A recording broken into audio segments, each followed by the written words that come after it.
Roz, thank you so much for coming on the show. Well, it's really nice to be here, Wendy. I really enjoyed the Yeah. last time I was on it, and I'm just excited for some really good questions. Yes, yeah. So you have a new book out, and you are one of the Mhm. world's experts on narcissism, codependency, self-love deficiency, or Self-help. self-love deficit, which is a fantastic term. And I feel like a lot of like myself, I consider myself an ex-codependent, Mhm. and I know there's a lot of people listening, empathic people or sensitive people that may also deal with codependency and relationships that are not so savory, that are, abusive or attracted to narcissists. And it's quite common. So why don't you just kind of spell this out for us, this relationship dynamic that you spelled out in your hugely successful book, the last book, The Magnet Syndrome. So tell us all about that. Well, just if you don't mind, let me first say the two books are The Human Magnet Syndrome, the first and second edition. And although I'm known for my specialty on codependency and narcissism, gaslighting, and trauma, but at the core of everything I do is I'm a psychotherapist, I'm a treatment provider. And in the process of trying to figure out a solution to why codependents or people, I replace the term from codependency to self-love deficit disorder, or the codependent to self-love deficient. But the person with self-love deficit disorder always reflexively, predictably falls in love with a narcissist. And I'm not talking about 50% of the time or 75% of the time, but the inner psychological forces that are unconscious compel our experience of chemistry. It guides us to the type of partner that feels familiar, that feels within our grasp to understand, and therefore feels safe. So the human magnet syndrome really is the attraction of opposites. The taker, the narcissist, who needs and takes and requires and manipulates like a dancer. If he wants to dance or she wants to dance, the only one that's going to dance with him or her has to be someone who fits oppositely, would be the giver or the sacrificer. So that these two individuals, dysfunctional individuals, come together like a magnetic attraction of opposites in order to feel whole when in fact they're not. And so that was the basis of my two human magnet syndrome books. And the first one was written in 2013, and the second one was in 2017. And I decided to write the third edition. And in the process, I was going to give myself 10 months. And I realized the book was never complete.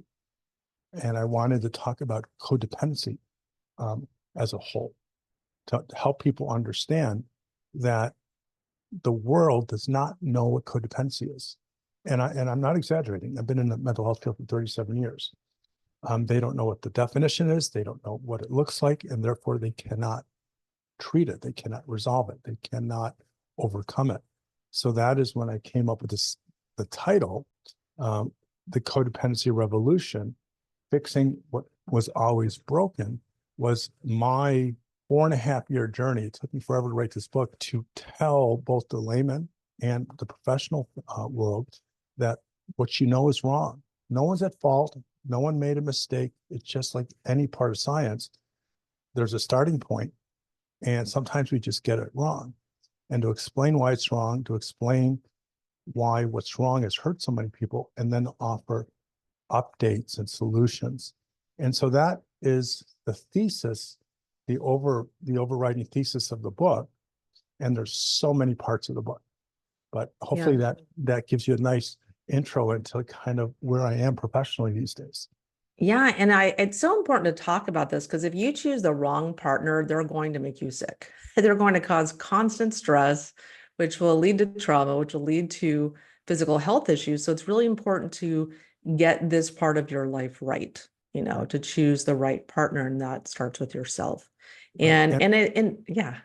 But I have another perspective. And you said if you choose the wrong partner, they will make you sick. That is what I call And that is a very common point of view that people have. And I look at it as a victim mentality. The only way to solve self-love deficit disorder or codependency is to first know what it is, which is why I wrote my book. Two is to understand that it will only stop if we don't understand why we, codependents, people who are self-love deficient, keep making the same mistake. We are the only one that we can fix. Yes. And Mm-hmm. now, of course, there's no excuse, and nor should anyone ever accept the harm that narcissists cause another person. But the codependent chooses them. The codependent stays, even if they're gaslit and manipulated. So my whole point of view is that we are part of this sick-making process, and we are the only one that can make us well. Yes. Yeah. And I guess what my point was is that, yes, we choose that person. We continue choosing them, even though there's all these red flags, like a team of cheerleaders, like, hey, but if you stay in a relationship like that, the stress gets to you. It does get to you eventually. Gosh. Yeah.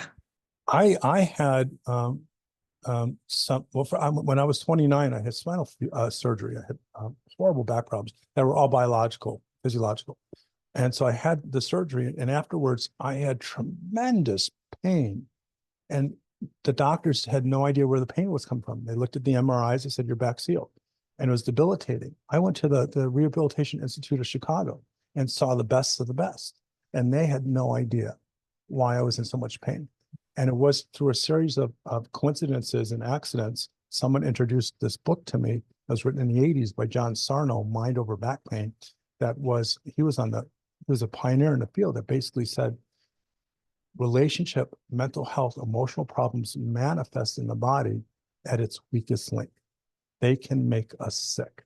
They can cause fibromyalgia. They can cause backache, ulcers, all the stuff that so much more than I know that I don't even have the words for. So you are absolutely right.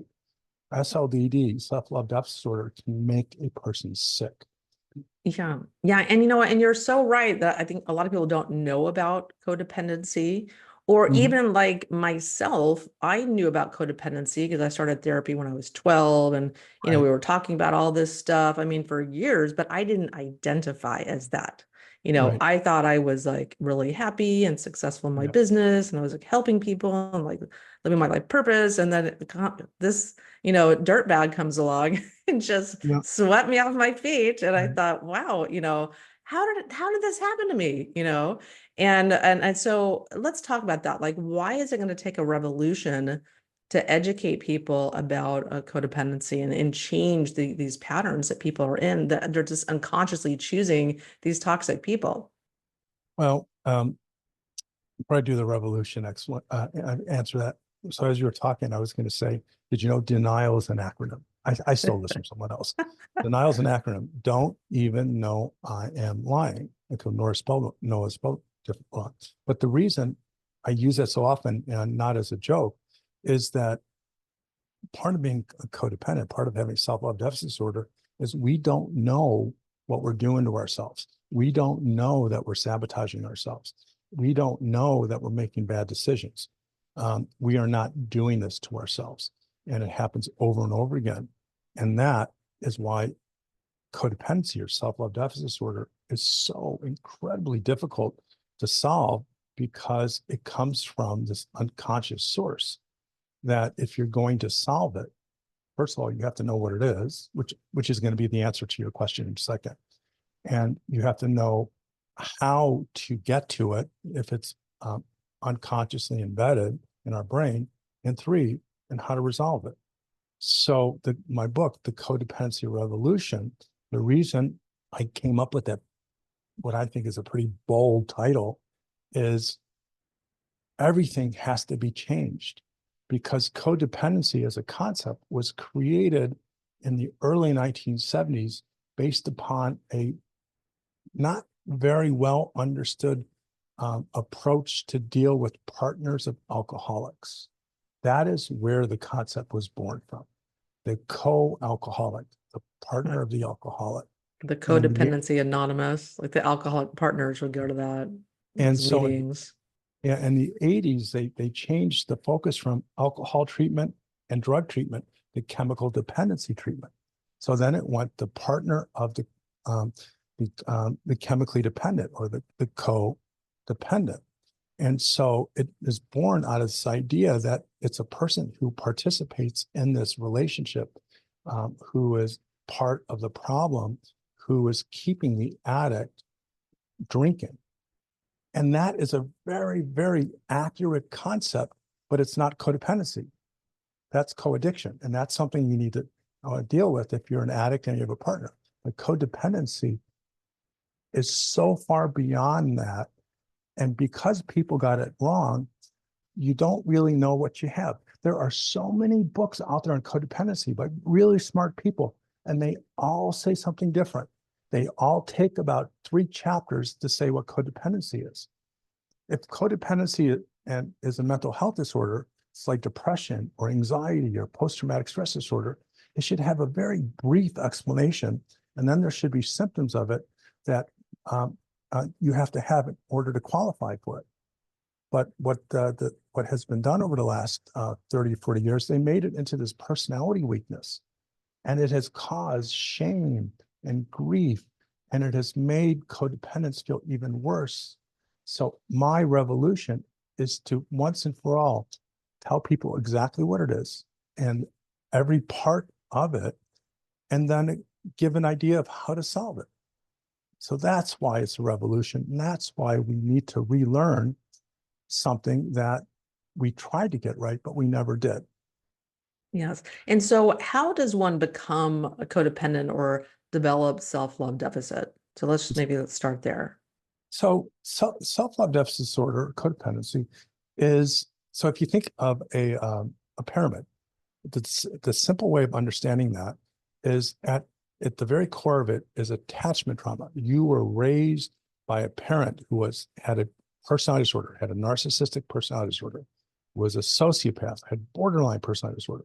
And during your most vulnerable times of your life, the attachment period, you were hurt because of that person's narcissism. And that is trauma that is deeply embedded. From the trauma is core shame. This is pervasive belief that you are fundamentally bad, unlovable, will never be happy.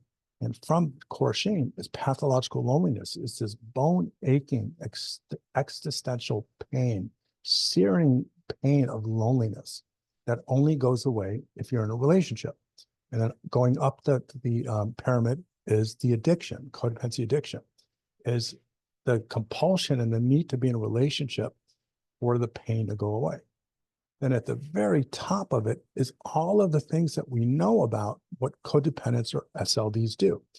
And the world has mistaken codependency for what people do. They give too much, they control, they're afraid to say their opinion. They say, I'm sorry. And you can't describe a disorder by behaviors. So the answer to your question is, where does it come from? It comes from the early formation of an identity and an understanding of your value in the world. If you are born to what I would call normal parents who have problems, who make mistakes, but unconditionally love you and nurture you, and during your first 6, 7 years of life are there for you, you develop this sense of, I'm lovable because of who I am. I'm a human being, not a human doing. However, if you are a child to a narcissist and you are the one that the narcissist likes, who's the trophy child, the good child, the responsible child, then that child learns that they're only lovable and safe by sacrificing their own needs, their own reality, and molding themselves into what the narcissist needs. And because of their adaptation during this attachment phase of their life, they stay safe, whereas their other siblings don't. And that, as they get older, it coalesces into a relationship template, which is kind of this unconscious idea of your worth in a relationship. So fast forward, a kid who was raised by a narcissist who endured and experienced terrible attachment trauma and has a relationship template is, I'm only lovable if I listen and don't talk, I don't ask for anything. And so they go on a date. And there's a guy who is really nice and always is apologetic and says, no, you talk. Well, the person who's a codependent is not going to know what to do with that person. It's going to feel nervous or nerve-wracking. Or if that person is, say, we'll call them mythically healthy. No one's perfect. The codependent's going to feel nervous because their template is to sacrifice and take care of someone, and they're going to be a little bit nervous.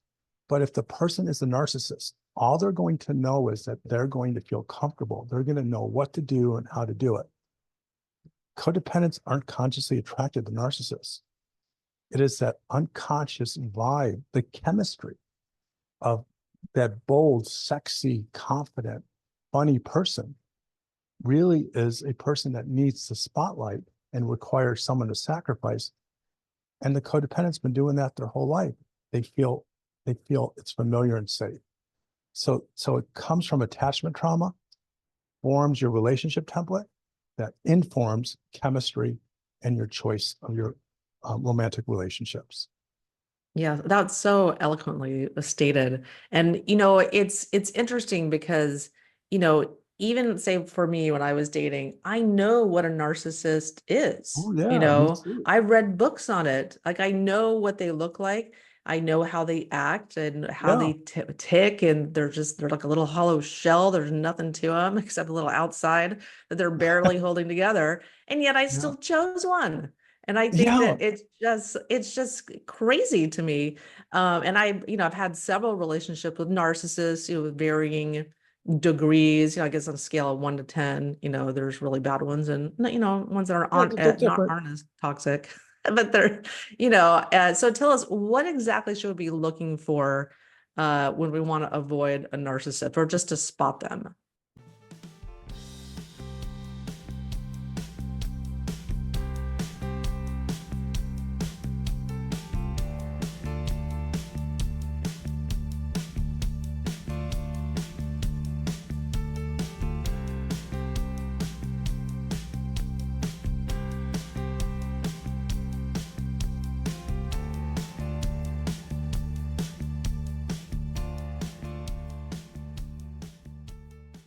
Okay, I will try to answer the question. You cannot keep yourself safe just by the act of looking for them. Um, Yes. but it's required to keep yourself safe. And let me explain. The forces that compel us, that push us, that motivate us to choose a narcissist over someone who's nice to us, we don't have access to that. We don't know what's going on. It's happening in the background. It's part of our unconscious mind, part of our self that's kind of disconnected or dissociated. So the chemistry thing just happens. We don't think about if there's a beautiful, gorgeous person who we're just like got a crush on and we're just jonesing for, we are just reacting. It is the unconscious forces recognizing that person. So if it's unconscious and it's just happening automatic, by keeping vigilance and saying, I'm never going to marry, I'm never going to date another narcissist, I know more than anyone. I mean, I wrote the books, is that it's not enough. It never is enough because we are talking about something that is embedded in our unconscious mind as trauma. It's an addiction. Codependency is addiction, and it's bigger than us. So the only way to stop this is to be in a form of mental health service, psychotherapy, with someone who understands both the human magnet syndrome, the unconscious aspect of codependency, the fact that it really is a trauma disorder, and solve it at its root. That's why I introduced just a few minutes ago the pyramid, that at the bottom is attachment trauma, core shame, loneliness, the addiction. Is once you get to that, and then the part of you that operates like an automatic pilot, it no longer works against you, it works for you. And then your choices, and then your question is relevant. Then you do your checklist and you go over things. Then something like that works. But how many codependents do you know that have like made terrible choices and married a narcissist and promise I'll never ever do that again? and A lot, swear a over lot, and but over they again. still do it. It happens. That's why codependency needs to be gutted. That's why we need this codependency revolution, because what the world understands is not accurate. And if it's not accurate, how the heck can you fix it? Yeah. Yeah. And those narcissists, they come in, they love bomb you, and then you Right, just soak it right up. It's just what you've been waiting for and craving. Like I right, know when I was dating my ex, who was definitely a narcissist, I was like, and I told him, if you lie to me, we're done. And then he right, lied to me and I still kept going. I was like, right. oh, I'll just overlook it. And then and I'm like, oh, I know this is bad for me, but I'm just gonna do it for a little while because it feels good. And you just keep making excuses and it just keeps snowballing. Now, if you just for a second think about what you know about an addiction, whether it's alcohol, cigarettes, or any, that's what addicts do. I can control this. I'm better than this. One more chance, just a little bit more. Um, but you can't control something that's bigger than you. And that is why I created a 10-stage treatment program, which is called the Self-Love Recovery Treatment Program. And each stage addresses an important aspect of codependency. So I've defined codependency in like 4 sentences, but I've explained it in 300 pages. It's So we start off with a simple explanation about a person that gives all, and it's codependency is defined as a person who gives all the love, respect, caring, trust, and protection, wants it to be mutual, tries to make it mutual, and they can't because they chose a narcissist, the magnets in them, because they can't, and they stay in a relationship. That's it. That's the definition. Then we have so many different types of codependence. They're all different sizes and shapes. You got the passive ones that just are martyrs and don't say anything. You got the active ones that are like fighting back and trying to manipulate. You got the cerebral ones. You got the anorexic ones. And I have a whole chapter on that.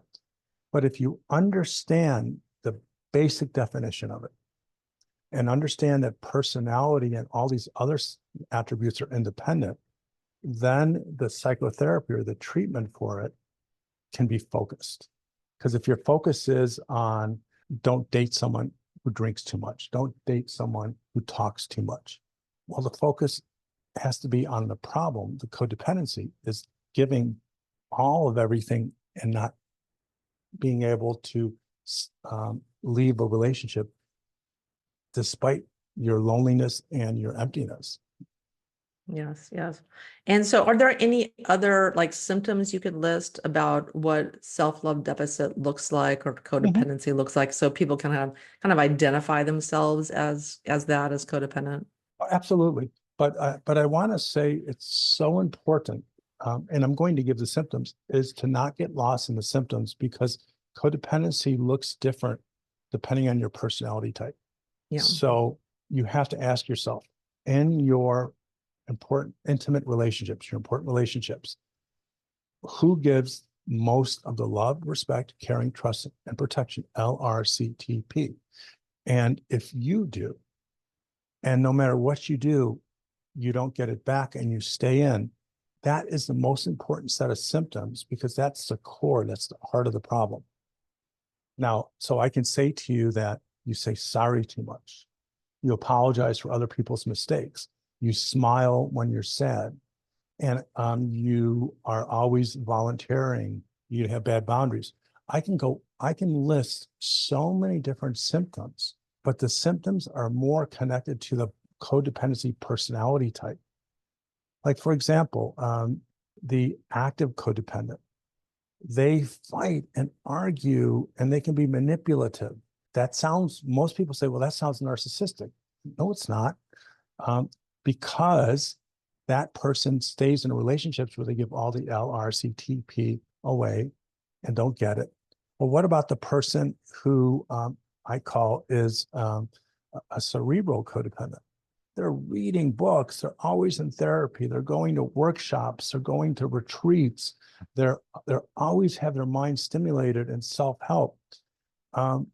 And so they're always feeling like, when they come to me, they said, oh, I've done a lot of work and I've had good therapy. But yet they're still in relationships with the narcissist, or the anorexic codependent, where the pain and the consequences of loss, because narcissists can be, I don't know what the rating is on this podcast, but I'll pretend it's a G. They can be jerks. They can be, and the consequences are so severe that someone will survive by shutting down their need for intimacy and sex. It's just shutting down. It's called dissociation. So they'll come to me and say, well, I haven't been in a relationship in 3 weeks. Not 3 weeks, excuse me, 3 years. I haven't been in a relationship for 3 years. I'm not codependent anymore. And I'll say, is that a decision you made? Oh yeah, I can be in relationships anytime I want, but I want to be healthy. And then I'll ask questions. I go, so you have shut down your birthright to be intimately connected to someone in order to protect yourself. And then they start to get sad and cry.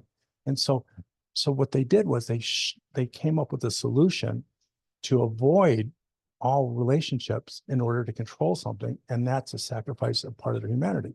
And so those are just 3 types of 10 personality types that all have different symptoms. So I say to your listeners or viewers is focus on the definition of the disparity between the amount of love, respect, caring, trust, and protection you give versus received. That will always get you to the answer of whether you're codependent or not.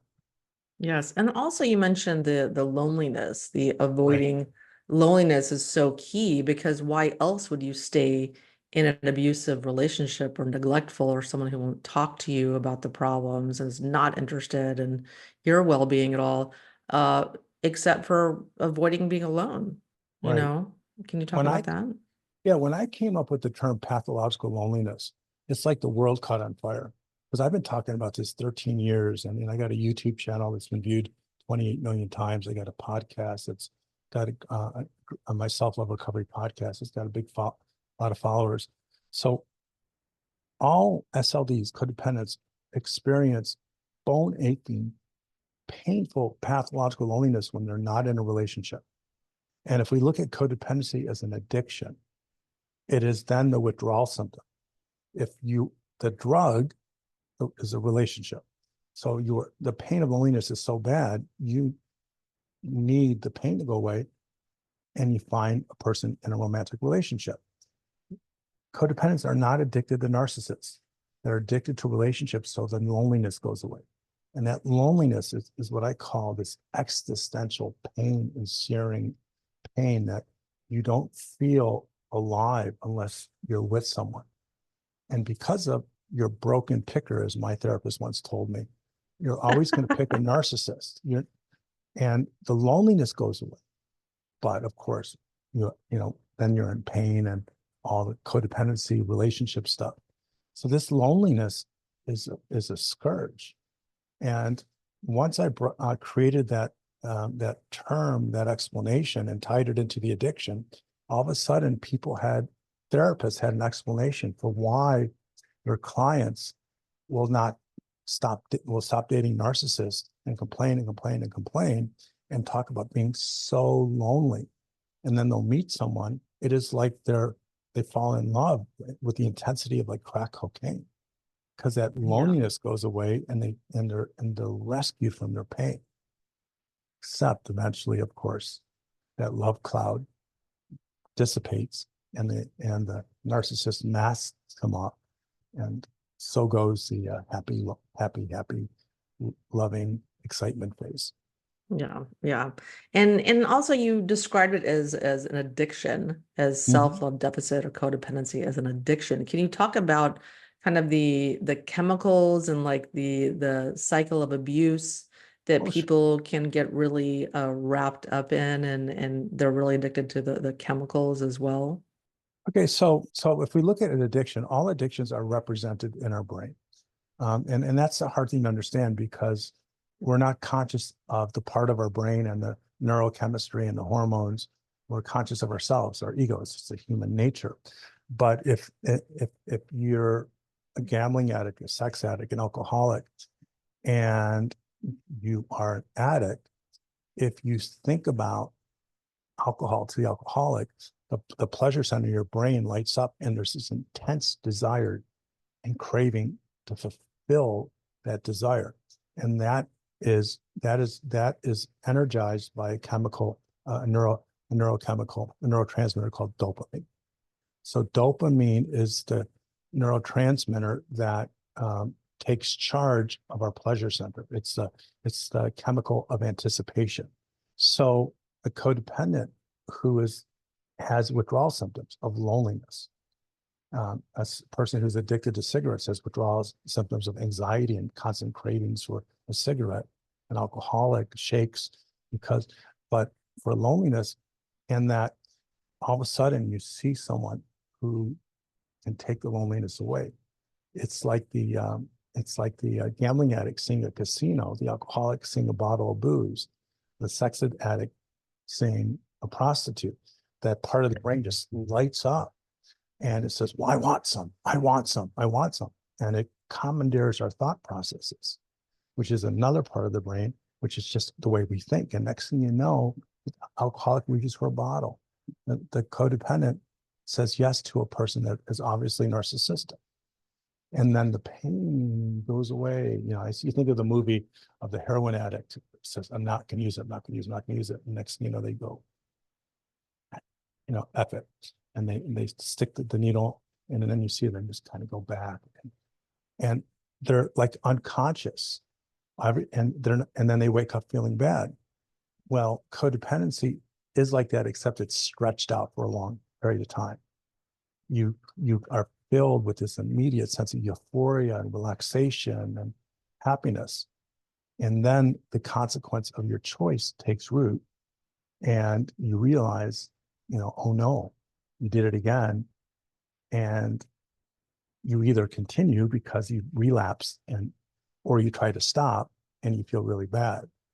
So that is my best way to explain the chemical nature of it, of how it is. Now, according to what you do, there is codependency causes stress and anxiety, and this is an area that I'm not a specialist in, that reacts with different you know, chemicals and stuff in our bloodstream that affects our balance and the stuff that you talk about. And I don't know that. All I know is that anything that causes stress and anxiety releases, you know, a cascade of toxic chemicals that aren't good for us. So that's your specialty, not mine.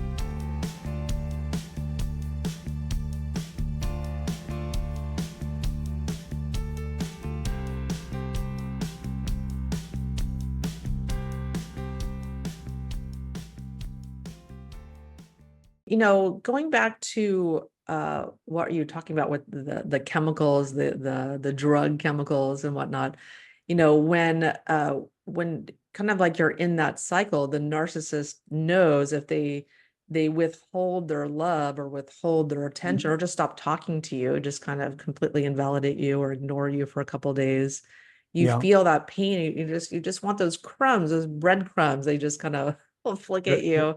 You're jonesing. It's like, I used to smoke cigarettes for 25 years and my mom got cancer. And I said, you know, WTF, you know, what am I doing here?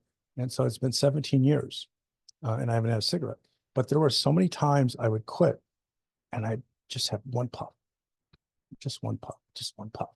Well, I could control one puff, one cigarette. Well, codependency like that, just one time, just a little bit. But those crumbs make you want more crumbs, and the thing is, I made a meme out of this early on. It was one of the I never was really good at making like viral memes, but this one was close to it. And codependents settle for crumbs but expect a loaf of bread. It was much better than that, but it really hit the mark because all they get is crumbs, but they're seeking for something more. Yeah. Yeah. And because I've said narcissist so many times, I get so many amazing memes and reels about narcissism. I was like, please stop sending these. I don't want to Um, see them anymore. the problem with that is everyone and their brother and sister is an expert on narcissists. Now, I am a mental health practitioner. I have got, license and certifications and blah, blah, blah, blah. You can have those things and not and still not be that smart. I don't think education and letters actually always make a person. But I say that because I have been trained in a mental health medical model that sees narcissism as a mental health disorder, narcissistic personality disorder. And so I created codependency in that vein, that it has to be this narrowly understood disorder. It can't be this part of this wide range of type of personality traits. That's why I created my relationship compatibility continuum, which I'm going to skip because that's a whole complicated subject. But I have a whole chapter on that that explains not everyone's a narcissist, not everyone's a codependent. Pathological narcissism and codependency are real. And there's so much disinformation out there about narcissism.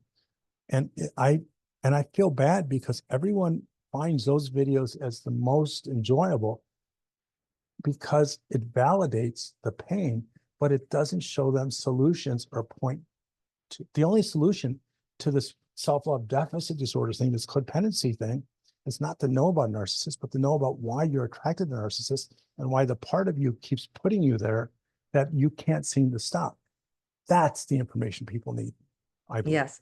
Yeah. So let's get to that. Let's talk about, so what is the solution here? So if maybe someone listening, you kind of identify that you keep having problematic relationships, tumultuous relationships, choosing people that seem to care at first and they really don't, at some point in the relationship, won't talk about it, won't take any responsibility. It's all your fault, et cetera, et cetera. That Well, comes in many different forms. the solution is to, and I cannot emphasize this more strongly, is to know exactly what it is, why it is, how did it happen, to know the information, because you cannot solve a problem if you don't know what it is.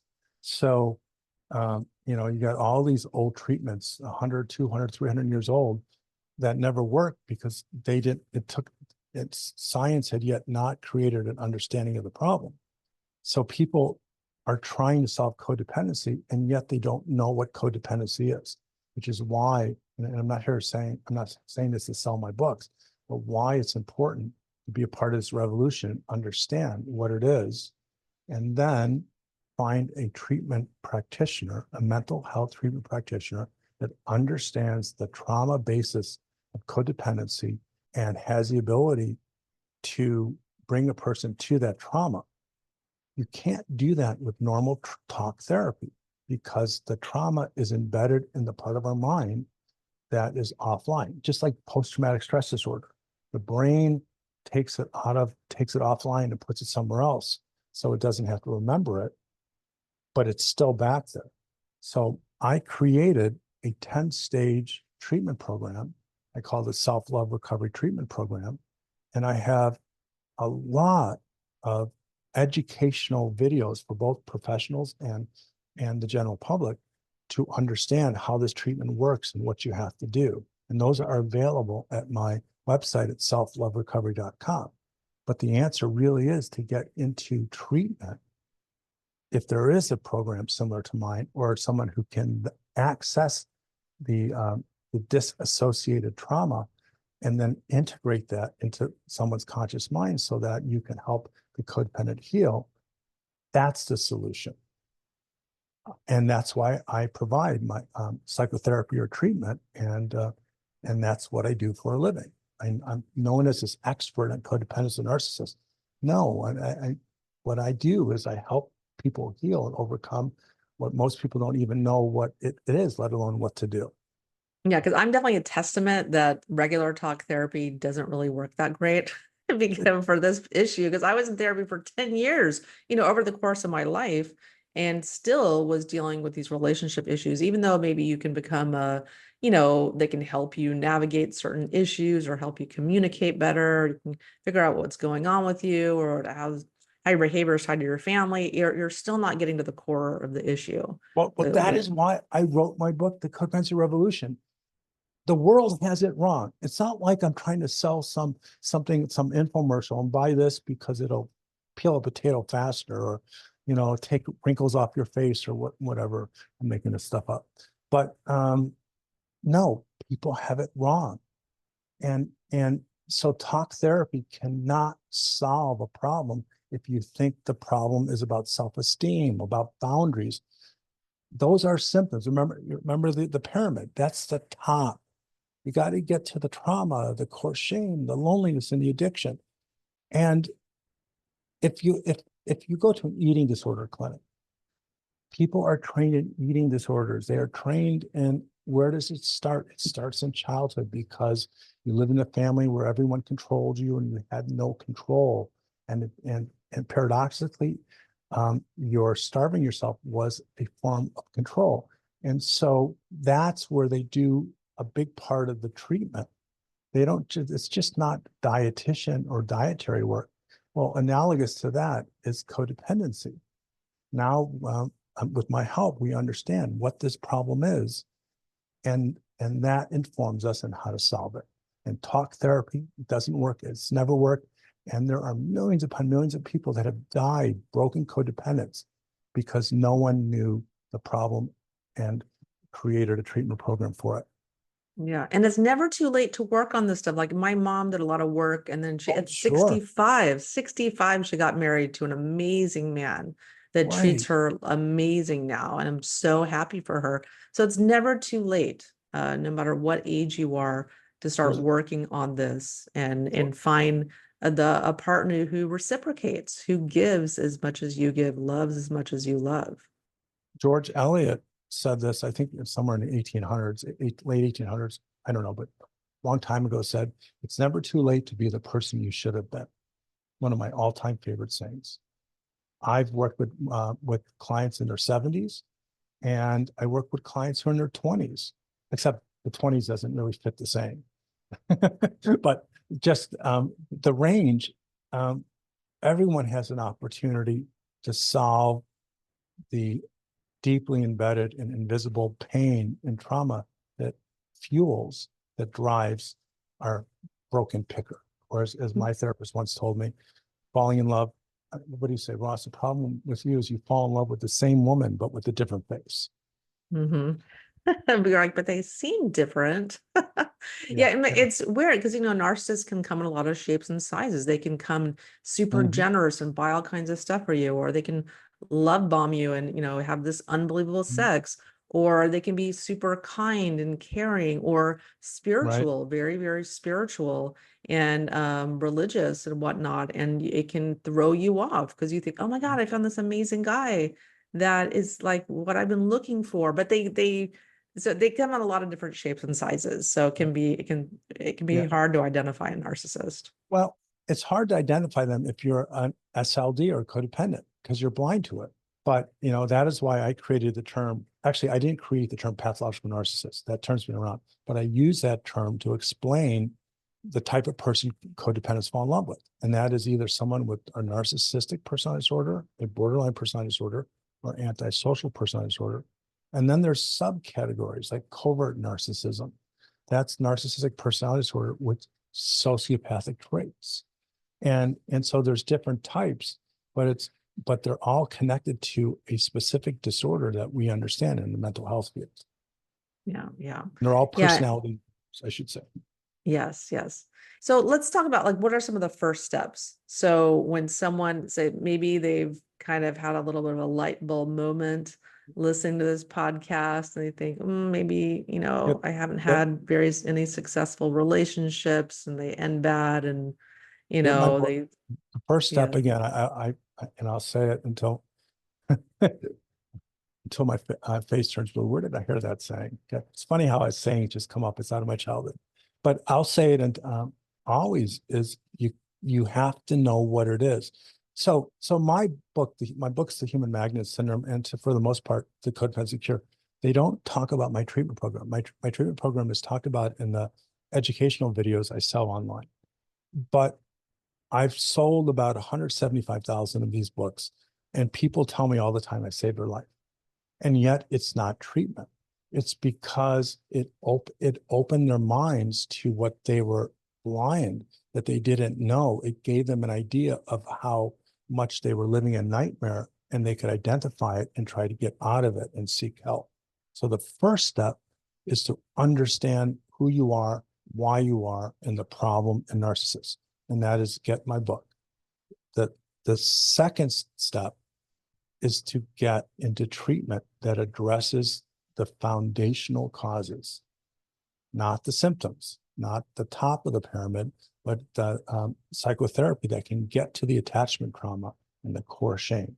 So, and that therapist is going to have to be trauma informed and is going to have an addictions background and understand systems theory and have a solid mental health background so that they can solve the problem where it is, not what.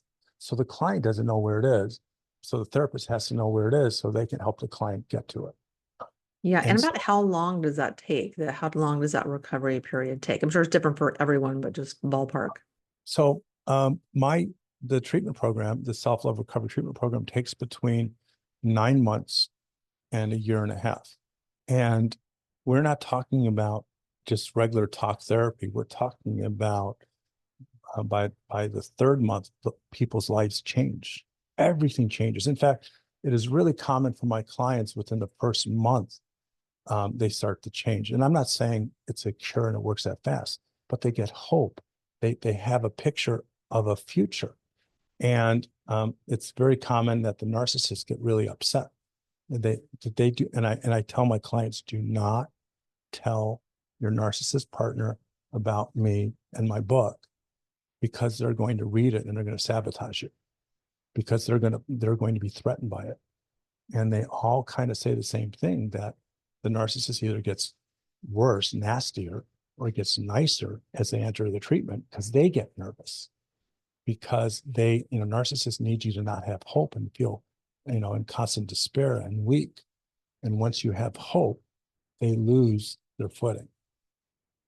So treatment that addresses the foundational causes, just go back to my pyramid. I actually have a YouTube video. It's an animated YouTube video that talks about the pyramid. And if you Google Ross Rosenberg pyramid self-love deficit disorder, the YouTube video will pop up.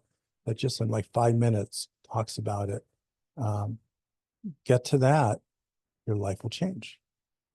Yes. And so you mentioned, don't mention to the narcissist. Can you start this while you're in a relationship, or is it better to do it when you're out of it? I know some people just can't kind of break those chains until they have a little bit of information. So I'm smiling, and for those people that are listening to this on a podcast, I'm smiling. I just said that. If I required someone to be out of a relationship, I would be out of business, because that would mean because codependents don't like to be out of relationships long, and so that they tend to jump back into them.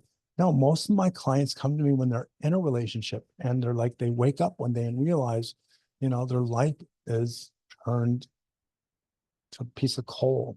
I'm trying to use non-inflammatory words, has turned to crap, and they're like depressed and they're filled with despair. I built my program around this idea. Stage 5 is preparing to set the boundaries.